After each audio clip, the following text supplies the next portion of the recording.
Tapi memang obsesi saya terbesar atau cita-cita saya terbesar memang setiap ngaji saya ingin orang mukmin semuanya itu bahagia. Dengan bahagia itu mereka tidak neko-neko ingin mencari kebahagiaan lewat jalur apa maksiat. Sehingga dalam konstitusi ulama yang ditulis di kitab-kitab usul fikih, dan itu kitab yang saya kaji, selalu saya kaji, itu membela-bela sesuatu yang mubah itu sampai luar biasa. Karena melihat mubah itu, misalnya Anda tidur itu berstatus mubah, Anda bermain catur berstatus mubah, Anda rileks sama teman jagongan semalam dengan teman rektor atau dosen atau yayasan, itu melihatnya bukan mubah tapi tarkul maksiyah. Misalnya saya semalaman asik musamarah itu jagongan malam sama Habib Toha Al-Munawwar, itu Allah ngitungnya bukan wah ini jagongan ngalor ngidul tidak penting tuh, tidak. Malam itu bahak tidak ke dugem, tidak ke tempat maksiat. Sehingga ada ulama yang mengatakan mubah itu enggak ada. Saya ulang lagi, mubah itu tidak ada. Kan umumnya ulama membagikan wajib, ya kan, haram gitu. Terus diantaranya mubah, sunat, makruh. Ada ulama yang mengatakan mubah itu tidak ada. Kenapa? Logikanya begini, itsma min mubahin illa wa yatahaqqaqu bihi tarku haramimma. Karena tidak ada mubah yang Anda lakukan kecuali saat itu pasti ditinggalkannya sebuah keharaman. Misalnya Anda sedang jagungan sama istri di luar, di rumah, asik di rumah semalaman, mungkin bahas hal-hal yang ringan, mungkin melihat sinetron atau apa yang ringan.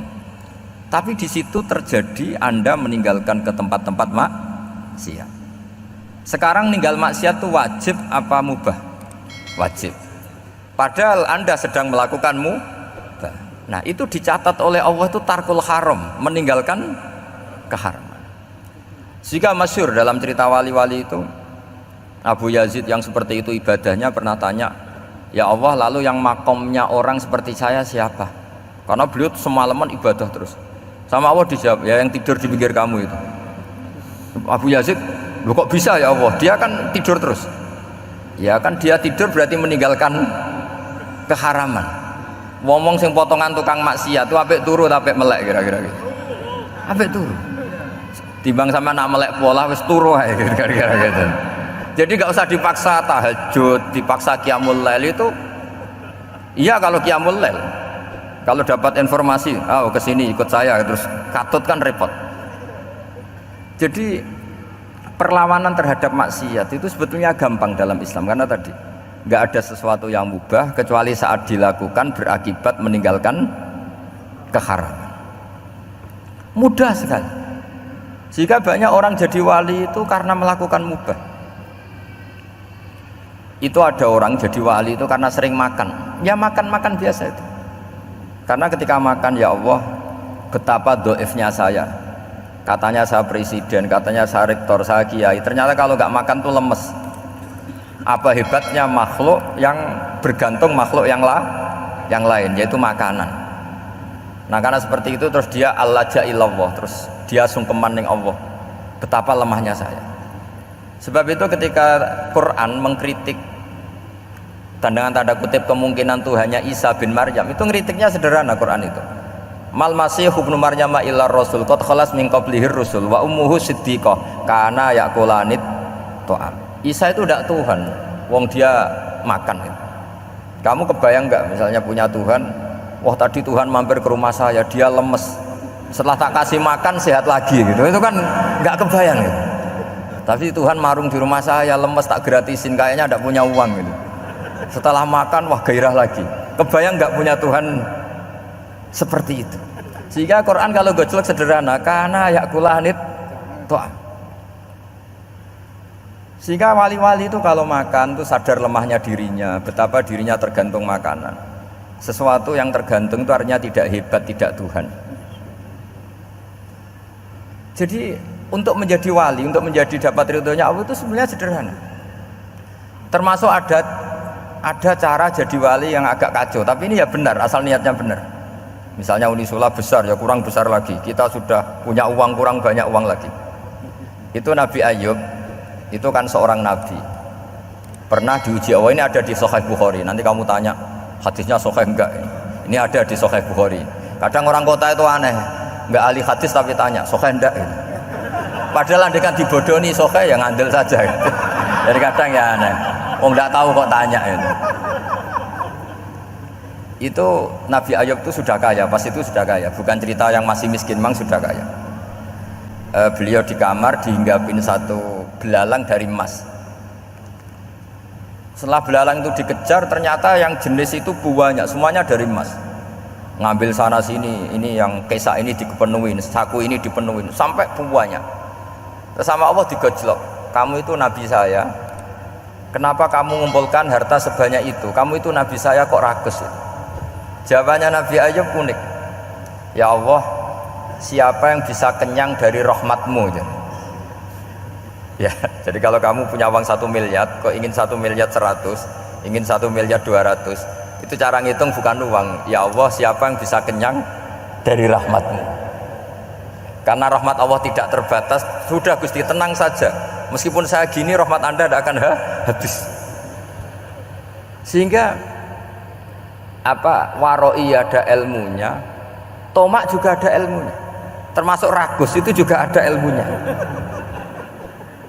Misalnya begini, ini contoh rakus yang ada ilmunya begini. Ini saya beri contoh. Mungkin yang boleh niru orang-orang soleh, kalau nggak soleh jangan. Imam Syafi'i ini cerita nyata. Imam Syafi'i itu dulu ketika ngaji masih muda itu nggak suka sama guru yang kaya. Kebetulan dia punya guru miskin terus. Namanya Sufyan As-Tsauri, itu miskinnya Masya Allah. Sufyan bin Uyainah juga miskin. Jadi dia miskin, punya guru miskin terus. Sehingga idolanya ya sama guru-guru yang miskin. Suatu saat guru-guru ini menyarankan dia ngaji Imam Malik. Imam Malik itu kaya raya. Itu babutnya Imam Malik kalau diinjek itu mata kakinya tidak kelihatan saking halusnya. Kalah Indonesia lah, kalah. Itu Imam Malik tuh gaya. Kalau ngaji di kursi tinggi terus pakai bukhur, itu pakai dupa Arab yang mahal. Pokoknya mewah kali Imam Malik. Terus dia mulai, ini kiai kok kaya. Kemudian setelah beliau alim tanya, saya harus ngaji siapa setelah ilmu jenengan habis, kira-kira gitu. Kata Imam Malik, sudah, kamu tidak usah perlu ngaji saya, kamu sudah alim alama. Terus Imam Malik datang ke Baki. Zaman itu Baki itu semacam kayak rentalan ya, semacam Grab lah kalau dulu itu. Mana kafilah yang mau ke Irak gitu. Ya sudah, terus oh kita mau ke Irak, ini antar ke Muhammad bin Hasan As-Syaibani. Itu dibiayai sama Imam Malik. Grabnya ya dibayarin, itu kafilahnya itu ya dibayarin. Imam Syafi'i disangoni surrotan min dhahabin. Jadi satu kepes uang dikasihkan. Itu pernah tak hitung semurah-murahnya itu sekitar 60 juta. Imam Syafi'i mulai mikir, kiai yang saya kritik lomo, sing kiai miskin tak puji, gak pernah ngamal kan, tentu orang miskin kan. Setelah datang ke Muhammad bin Hasan As-Syaibani, beliau itu pakar usul fikih, muridnya Abu Hanifah. Beliau al-usuli, pakar usul fikih.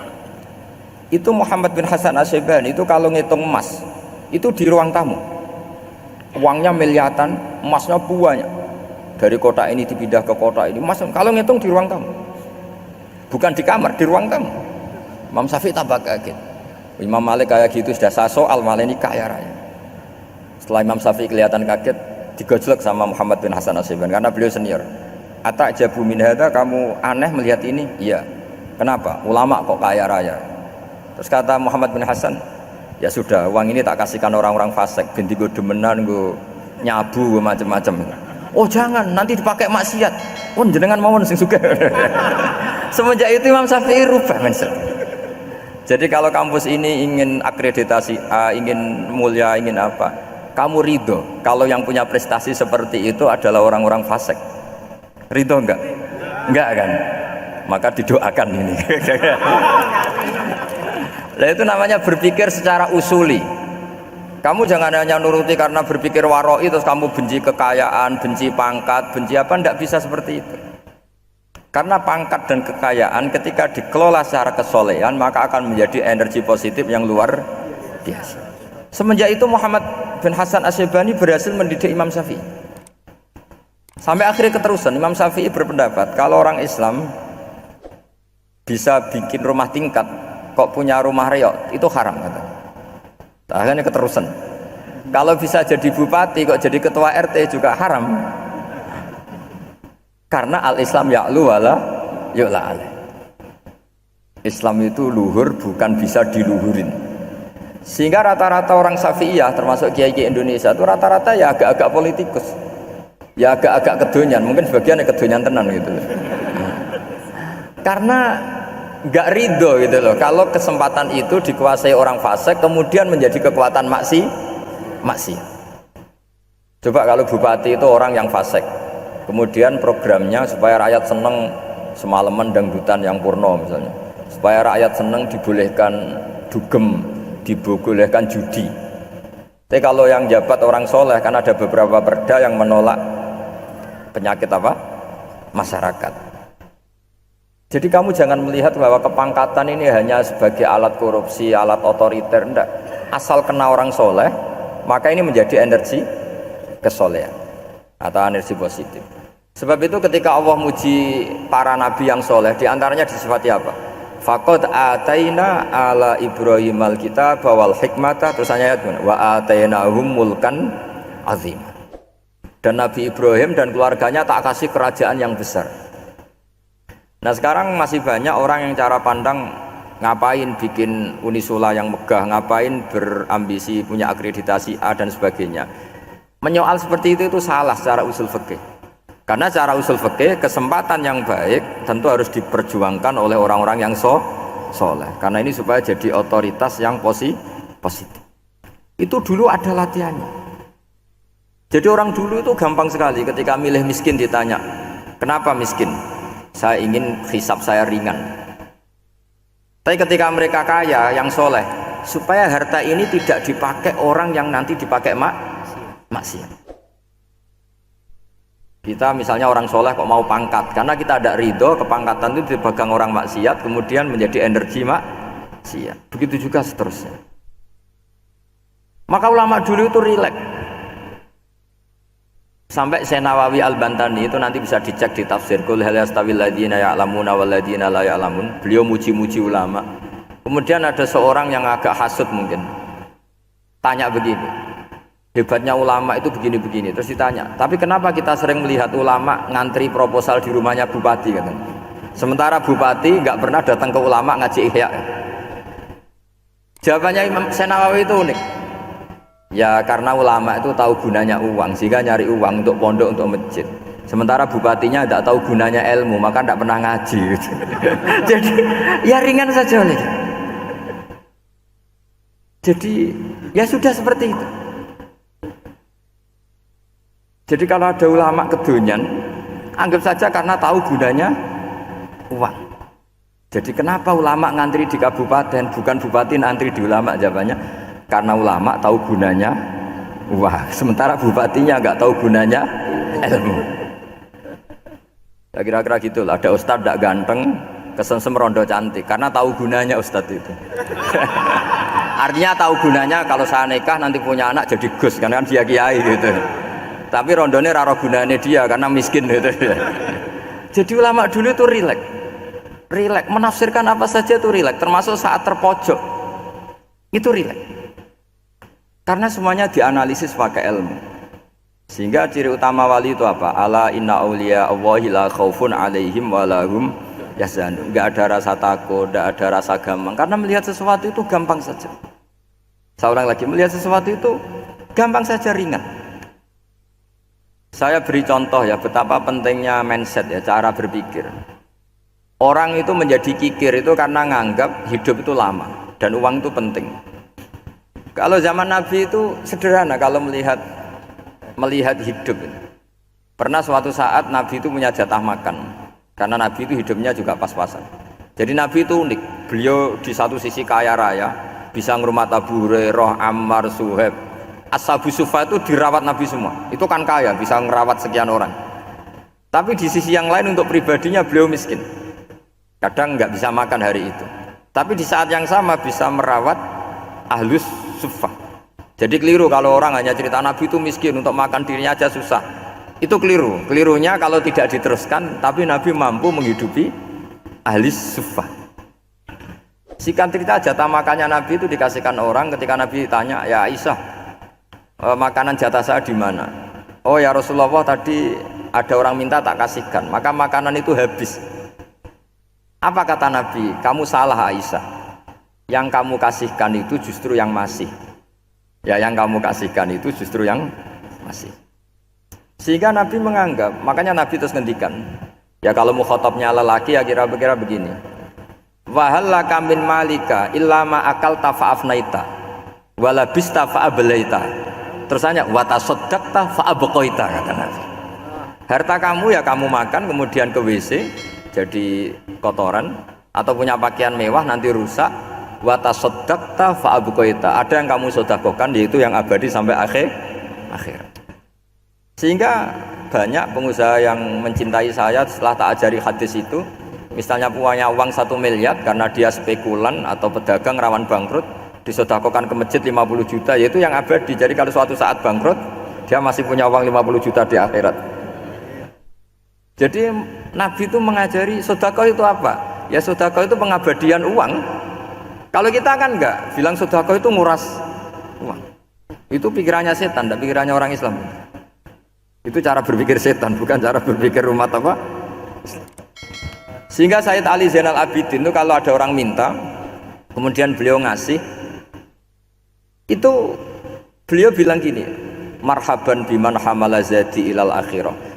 Matur nuwun nggih jenengan sing beto sangu kula nate. Jadi dianggap teller saja. Orang yang minta uang beliau itu dianggap tukang nyatet bank ini.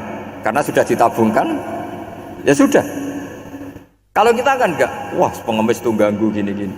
Kecuali pengemis profesi ya mungkin kita agak-agak enak. Mari zaman akhir itu ada pengemis apa? Profesi. Jadi repot zaman. Terus tak beri contoh lagi kebahagiaan ketika kita milih Islam moderat. Islam kita diajarkan guru-guru kita, utamanya oleh guru kita Mbah Maimun. Saya juga sering ketemu beberapa ulama dunia, termasuk Habib Umar. Saya juga ikut sowan ke sini pas beliau sama Habib ini Hasan Toha Putra di sini sama orang-orang moderat. Itu cara berpikir juga luar biasa indah. Beliau pernah cerita ya, beberapa ulama lah, banyak yang cerita itu.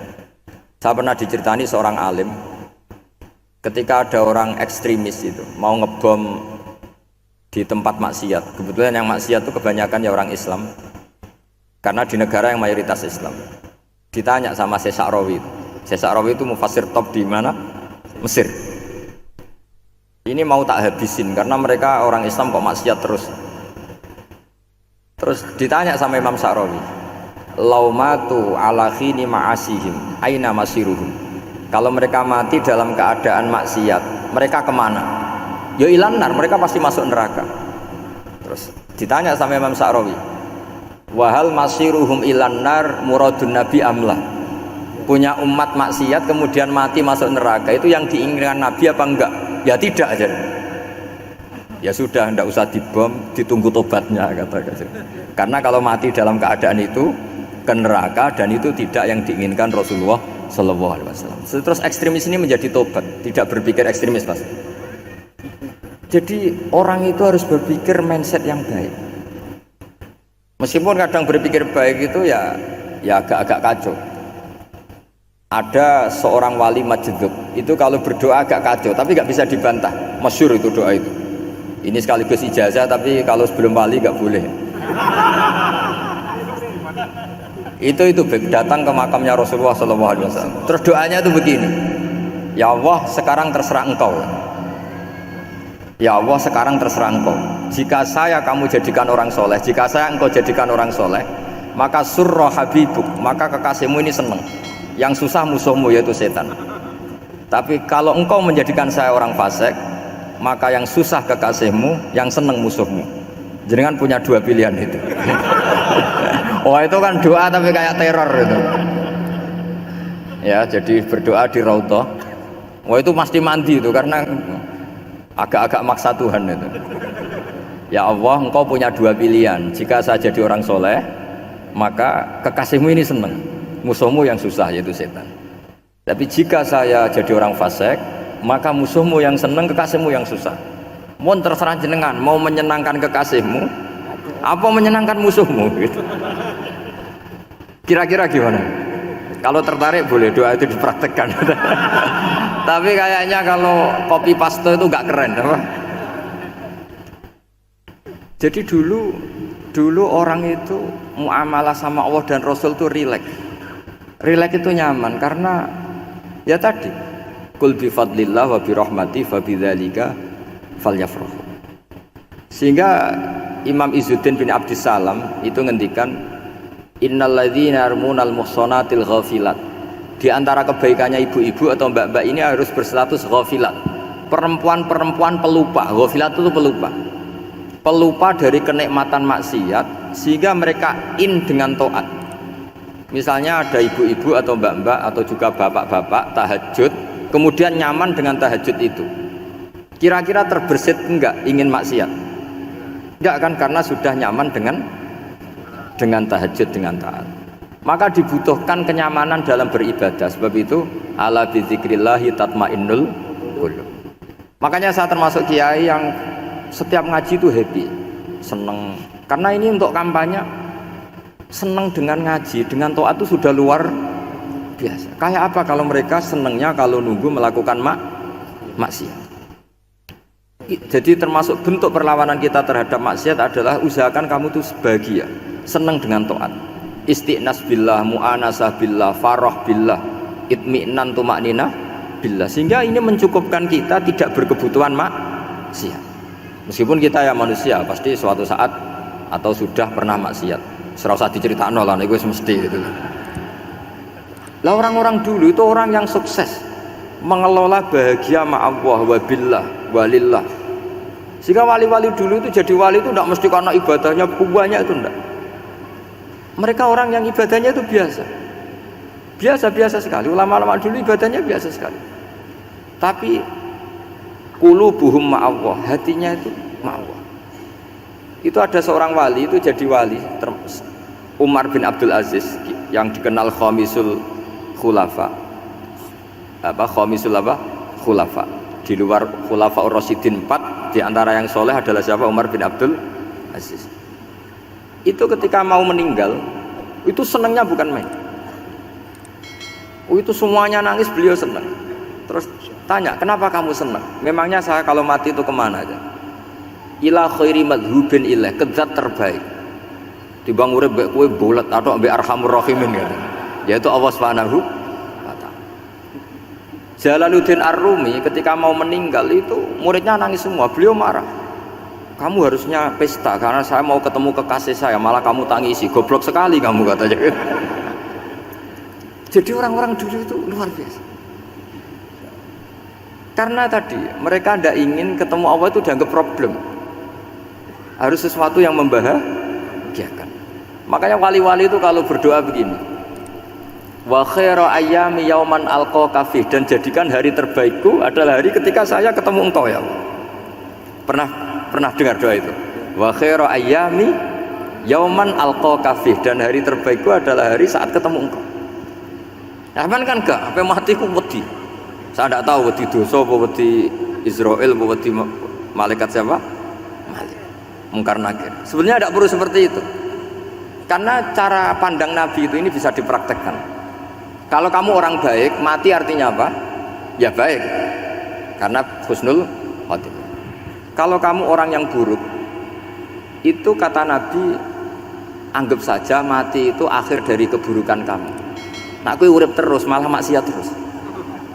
Maka Nabi itu kalau ngajari kita berdoa gini, Allahumma ij'alil hayata ziyadatan li fi kulli khairin wal mauta rohatan li min kulli syarrin. Ya Allah, kalau saya hidup ya anggap saja ziyadah fi kulli khairin, berpotensi nambahi kebaikan. Kalau saya mati anggap saja ini akhir dari segala keburukan. Maka saya berkali-kali guyon. Makanya tradisi ulama-ulama NU, ulama-ulama pesantren, ya ada hanya NU, pokoknya ulama-ulama alim. Itu kalau ada orang mati, orang nakal gitu mati, ini saya gitu, itu hadirin mesti gak terima. Wah, api enang itu orang wakal. Tapi dipaksa sama kiainya, saya gitu, lama-lama dipaksa. Saya gitu, padahal yang hatinya kiai, wis ra iso maksiat meneh, wis saya ini. Karena dengan mati berarti saya sudah tidak bisa maksiat lagi. Jadi Nabi melihat hidup dan mati itu segampang itu. Kalau al hayata ziyadatan li fi kulli khairin wal mauta rohatan li min kulli syarr. Coba kita ke depan itu kan ada potensi zina, potensi korupsi, potensi maksiat. Yang bisa menghentikan potensi itu apa coba? Mati ya, udah pinter ya. Sudah maju berarti. Berani mati. Berani. Tapi jangan di sini ngel-ngelo panitia nanti. Ya. Artinya yang selama ini kita risau dengan kematian, dengan apa? Nabi ngajari kita tadi. Allahumma ja'alil hayata ziyadatan li fi kulli khairin wal mauta rohatan li min kulli syarr. Ya Allah, jadikan hidup ini sebagai bekal menambah kebaikan, dan suatu saat kalau saya mati, semoga itu akhir dari segala keburukan. Jadi artinya Nabi itu ngajari kita itu positif terus. Sama seperti ulamanya tadi. Nak lagi rukun mbek tonggo ya sanggep ae kanca keapian. Nak nenengan ben ra utang ngoten. Dadi pokoke penak terus itu. Nak bojo lagi ngamuk alhamdulillah gak ngajak blonjo. Nak pas rukun ya alhamdulillah kok lagi rukun. Jadi gampang semua. Makanya ada seorang alim itu ngendikan begini, ada yang tanya, saya tuh dulu ketika kaya teman saya sering main ke saya, setelah saya miskin gak ada teman-teman yang ke saya. Dikira si Habib ini kebetulan orangnya Habib itu mendukung keluhan dia, ternyata enggak. Si orang alim itu bilang gini, malah bagus toh gitu, kowe wis melarat buruhe wong, ya sudah kamu miskin buruhnya orang lain, misalnya tukang manol di pasar atau tukang becak, kemudian teman-teman kamu datang, malah kamu malu tuh jadi tontonan. Bagus kalau mereka lupa pas kamu miskin tidak ada yang lihat katanya. Jadi apa ya, dianggap enteng saja gitu. Akhirnya orang ini nggak jadi ngeluh. Selama ini kan kita ngeluh ya ketika miskin teman-teman nggak datang. Coba kalau mereka datang pas kamu buruh bikin foto di orang lain, mantan bos buruh, malu nggak? Milih datang apa enggak? Enggak lah, sudah bener itu. Jadi ulama dulu itu makanya sering baca biar tahu solusi hidup.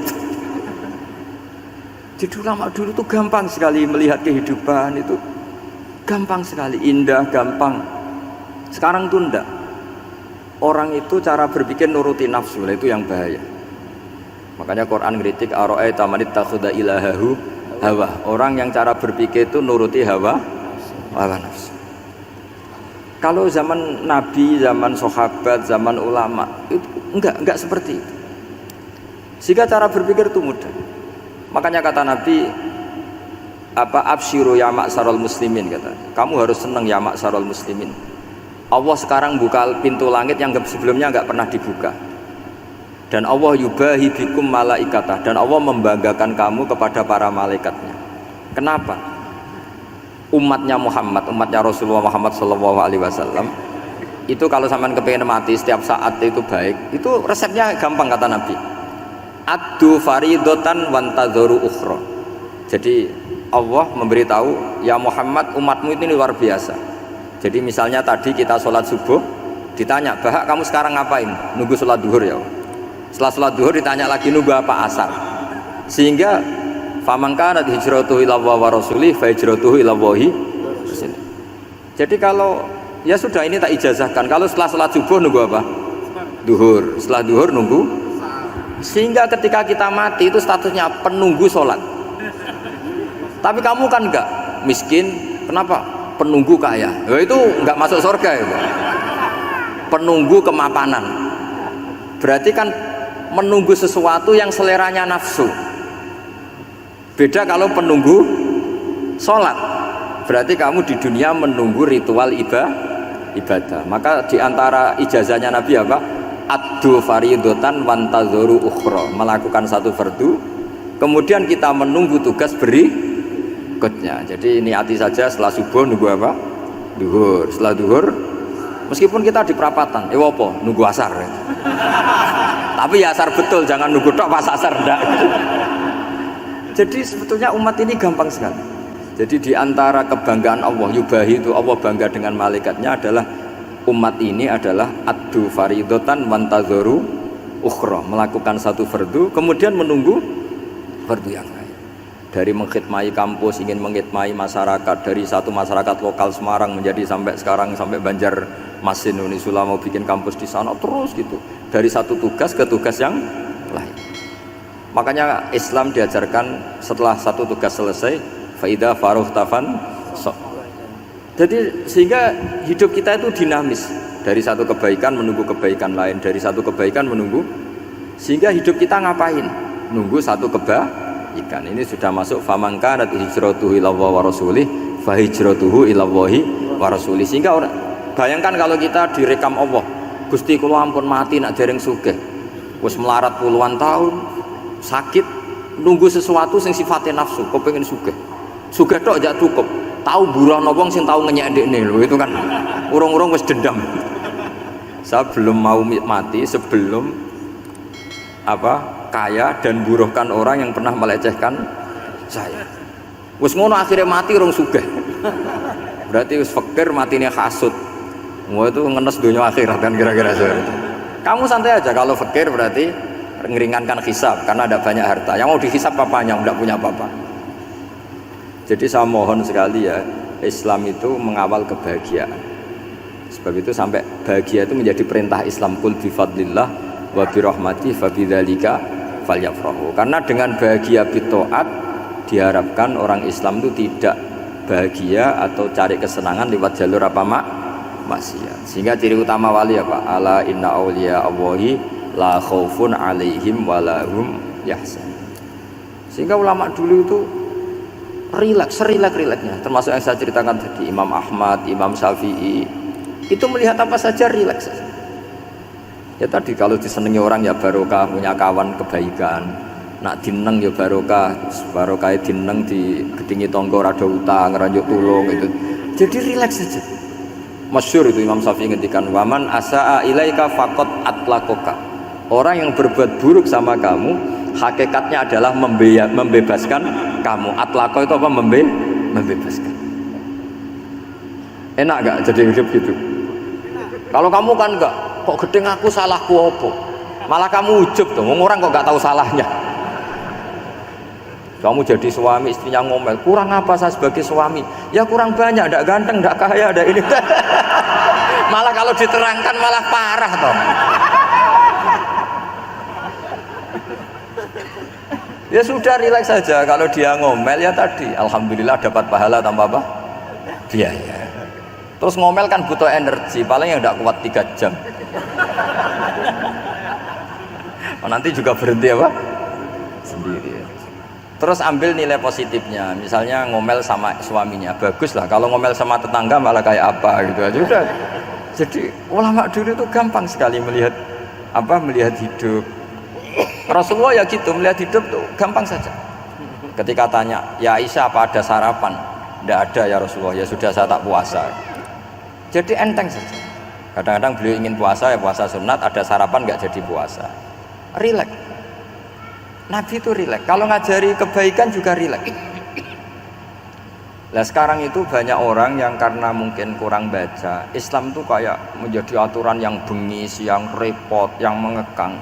Itu tidak seperti itu. Yuridu wa bikumul yusra wala yuridu bikumul usra. Allah menghendaki agama ini mudah. Sehingga ada sahabat di Imami Mu'ad itu baca Baqarah. Sahabat ini pekerja petani, mufarokoh ditinggal. Ketika Mu'ad lapor, ya Rasulullah ini ada orang munafik, tengah-tengah sholat mufarokoh saya ditinggal. Yang disalahin itu tidak yang ninggal tapi Mu'ad.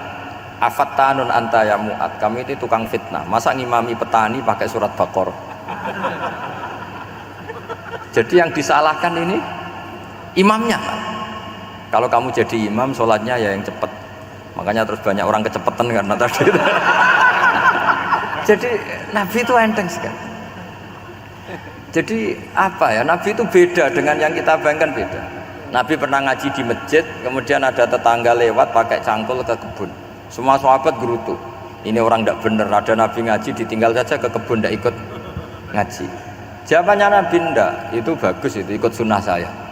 Kenapa ya Rasulullah? Dia kerjanya nyari halal, dan untuk menghidupi keluarganya itu juga ajaran saya.